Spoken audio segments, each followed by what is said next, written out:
Hello dear student, we were discussing about the endoplasmic reticulum. और इसमें इससे पहले हमने बहुत सारे rough endoplasmic reticulum, smooth endoplasmic reticulum, उनकी फंक्शन प्रकार के रूप में पढ़ रहे हैं। और now we are discussing about the rough endoplasmic reticulum के क्या क्या कार्य हैं और वो कैसे कैसे काम करती है। और इससे पहले हम ये यूबिक्विनोन प्रोटीज पाथवे के बारे में डिस्कस कर रहे थे और एक सिक्रेटरी पाथवे के बारे में हम डिस्कस कर रहे थे। और सिक्रेटरी पाथवे जो है उसमें एक सीक्वेंस चलती है, smooth endoplasmic reticulum, Golgi apparatus, secretory vesicle और टारगेटेड सेल्स में करती है।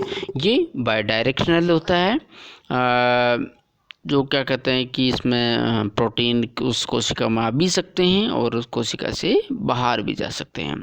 और ये जो प्रोसेस है ये प्रोटीन प्रोटीन इंटरेक्शन के द्वारा ये निर्धारित की जाती है कि कौन सा प्रोटीन कब किस कोशिका में पहुंचाना है और कौन सा लेना है। Once vesicle carrying VIP is formed.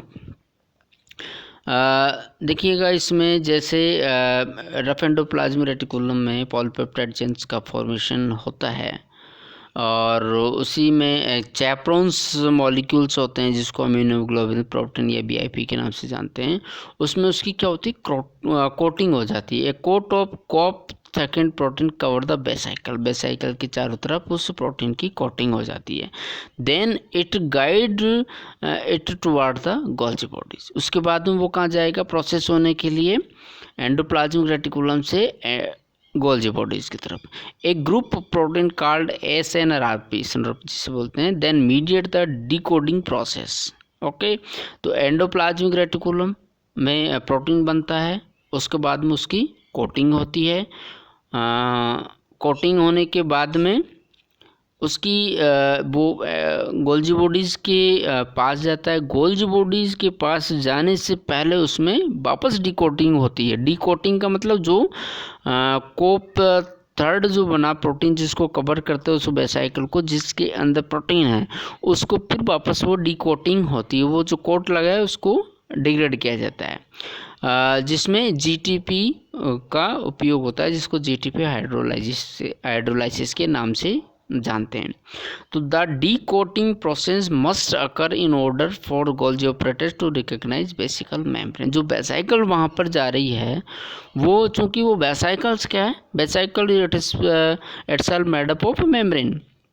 और वो मेम्ब्रेन क्या करेगी, जो गोल्जी बॉडीज की जो मेम्ब्रेन है उसमें जा कर के वो मिल जाती है। तो मिलने के लिए उसमें वो सबसे इम्पोर्टेंट उसकी जो बाहर जो कोटिंग हुई है उसको डिकोटिंग और वो मेम्ब्रेन में मेम्ब्रेन मिल जाए और उसके अंदर का जो प्रोटीन है वो गोल्जी बॉडीज की ल्यूमन में रिलीज हो जाए ताकि आगे का प्रोसेस हो सके।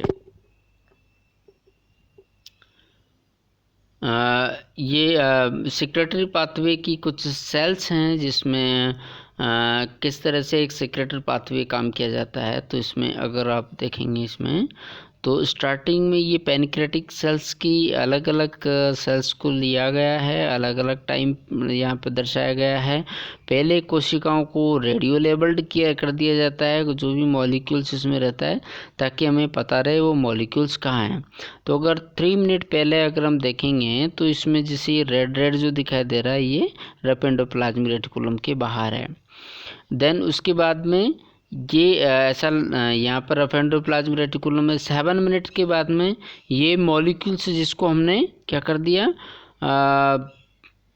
एक तरह से उसमें मार्किंग कर दी। ये मॉलिक्यूल 7 मिनट के बाद में कहाँ मिलेगा, हमें गोल्जी बॉडीज़ में दिखाई देता है। देन उसके बाद में यही मॉलिक्यूल्स हमें 120 मिनट के बाद में कहाँ दिखाई देगा, छोटे छोटे वेसिकल्स में ये अंदर चला जाता है। मतलब ये प्रोटीन जिसको हमने एक तरह से चिन्हित कर दिया है वो पहले रफ एंडोप्लाज्मिक रेटिकुलम फॉर्मेशन होता है, देन उसके बाद में उसकी प्रोसेसिंग होती है गोल्जी बॉडीज़ में, देन उसके बाद में ये फाइनली छोटी छोटी वेसिकल्स में आ जाता है और कोशिका के बाहर ये सीक्रेट हो जाता है। तो ये सीक्रेटरी पाथवे है जो डिफरेंट जो मैकेनिज्म इन्वॉल्व होती है उसको दर्शाता है। सार्कोप्लाज्मिक रेटिकुलम इसके अलावा एक जो स्मूथ एंडोप्लाज्मिक रेटिकुलम है उसी का एक मॉडिफाइड फॉर्म जिसे कह सकते हैं, या जो मॉडिफाइड जो एंडोप्लाज्मिक रेटिकुलम जो मसल सेल्स में पाई जाती है उसको हम क्या बोलते हैं, सार्कोप्लाज्मिक रेटिकुलम। मसल सेल्स में पाई जाने वाली जो अंतःप्रदत्त जालिका है उसको हम सार्कोप्लाज्मिक अंतःप्रदत्त जालिका के नाम से जानते हैं।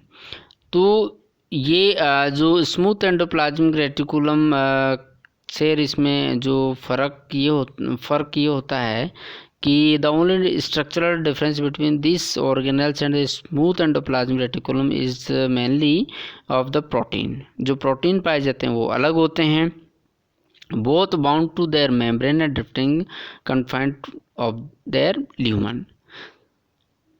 जो उनके प्रोटीन्स पाए जाते हैं सार्कोप्लाज्मिक रेटिकुलम के और rough endoplasmic reticulum smooth endoplasmic reticulum के वो अलग अलग होते हैं।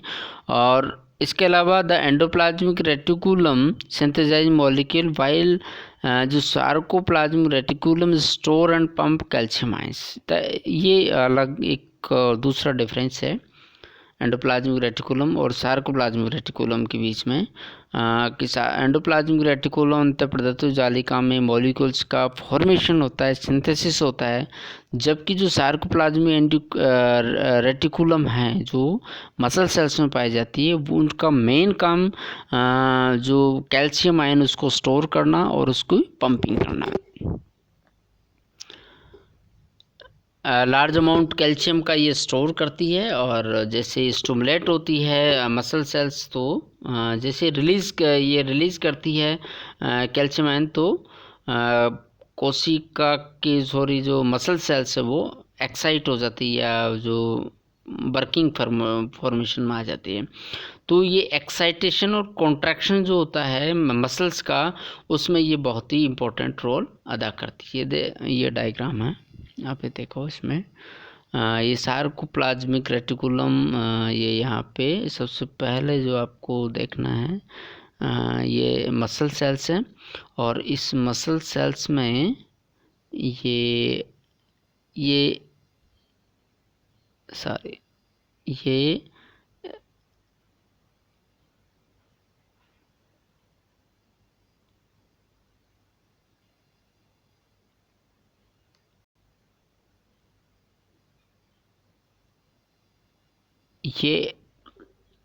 सार्कोप्लाज्मिक रेटिकुलम, ये सार्कोप्लाज्मिक रेटिकुलम है, ठीक है। ये येलो प्रकार की थी। तो पहला स्टेप क्या होता है, ये हमने यहाँ से ये डायग्राम दर्शा रखा है, ये पूरी ये मसल सेल्स हैं और इस मसल्स में इसमें न्यूरॉन्स वगैरह रहते हैं। न्यूरॉन्स जो इससे अटैच्ड होते हैं वो एक सिग्नल लेकर के आते हैं actually. An action potential black, ये जो ब्लैक एरो ये यहाँ पर ये दिखा रखा है, दिस इज। तो यहाँ पर मोटर न्यूरॉन्स यहाँ पर एक तरह से सिग्नल आते हैं। सिग्नल आने के बाद में the motor muscular synapses generate and action generate the spread down tubules. उसके बाद क्या होता है, जो सार्कोप्लाज्मिक रेटिकुलम जो ये है यहाँ पे और इसमें जो कैल्शियम आयन स्टोर्ड है ये बाहर रिलीज करते जाएंगे और इसके जैसे रिलीज किए जाते हैं तो जो मायोफाइब्रिल्स जो एक मसल्स का पार्ट है, तो ये माइक्रोफाइब्रिल्स क्या होते हैं, डिफ्यूज जो कैल्शियम आयन मायोफाइब्रिल्स ये कॉन्ट्रैक्ट होना चालू हो जाते हैं। तो ये रिलैक्स होना चालू होते हैं और उसके बाद में कुछ समय बाद में ये कैल्शियम जो बाहर आया ये वापस सार्कोप्लाज्मिक रेटिकुलम अंदर ले लेती है। तो ये जो मसल्स है ये वापस कॉन्ट्रैक्ट आए। तो पहले relaxation then contraction, relaxation contraction. तो ये डिपेंड करता है कैल्शियम की कंसंट्रेशन पे। तो कैल्शियम की कंसंट्रेशन कितनी बाहर आती है, कितनी अंदर जाती है, और ये सारी चीज़ें रेगुलेट करती है सार्कोप्लाज्मिक रेटिकुलम। इसके अलावा this is about endoplasmic reticulum. और एंडोप्लाज्मिक रेटिकुलम के हमने डिफरेंट स्ट्रक्चर देखी, डिफरेंट टाइप के उसके फंक्शन देखे, और रफ एंडोप्लाज्मिक रेटिकुलम क्या होती है, स्मूथ एंडोप्लाज्मिक रेटिकुलम क्या होती है, सार्कोप्लाज्मिक रेटिकुलम क्या होती है, और इनके डिफरेंट टाइप के क्या क्या इनके फंक्शन होते हैं, इनके बारे में हमने डिटेल में पढ़ा।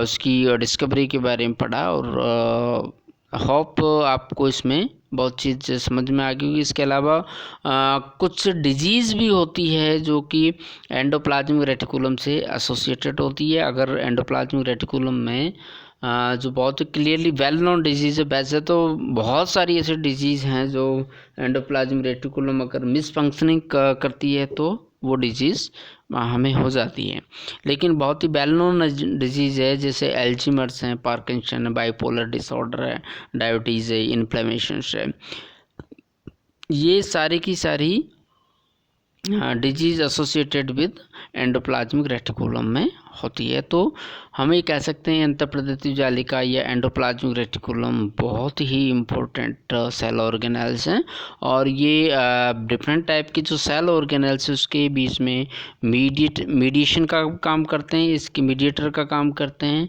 इसके अलावा सेल टू सेल के बीच में मेडिएटर का काम करते हैं, सेल्स को एक शेप भी प्रदान करते हैं, उसकी स्ट्रक्चर को स्टेबिलिटी भी प्रदान करते हैं।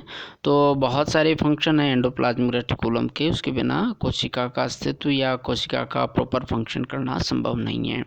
Thank you, hope you enjoy about information of endoplasmic reticulum.